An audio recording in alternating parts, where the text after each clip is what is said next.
Hello, it's Duncan again. Singers Back from the Dead.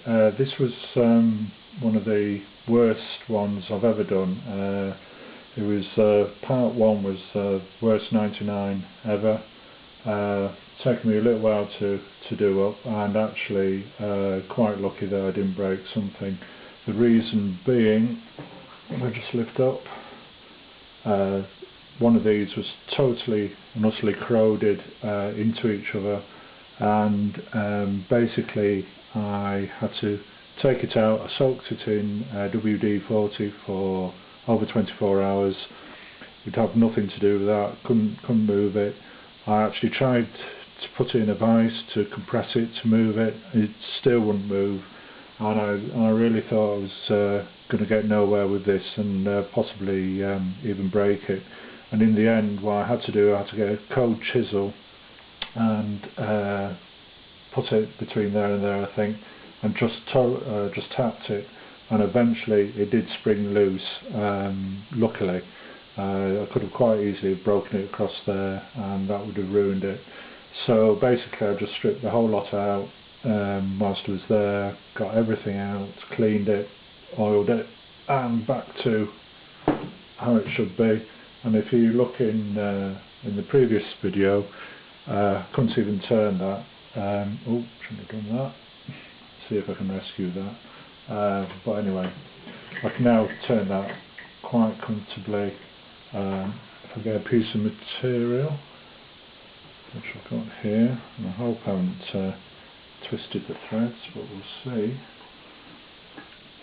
No, I think we'll be okay.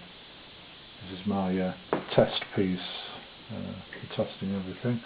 Okay, and that's going an absolute dream now.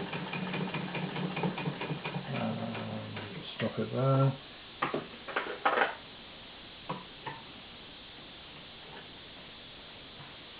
And as you can see,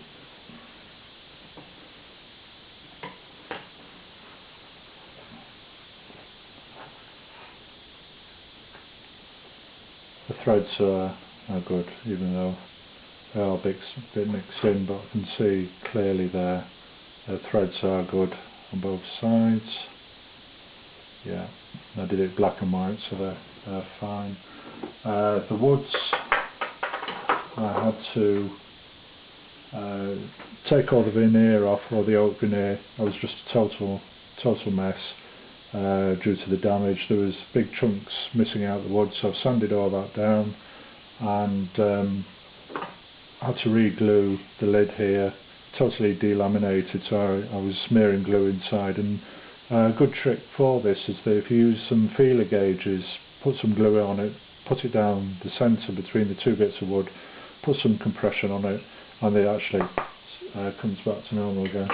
So I think all in all it was well worth doing. I thought at some stages that we would have a few problems with it, but it worked very, very well.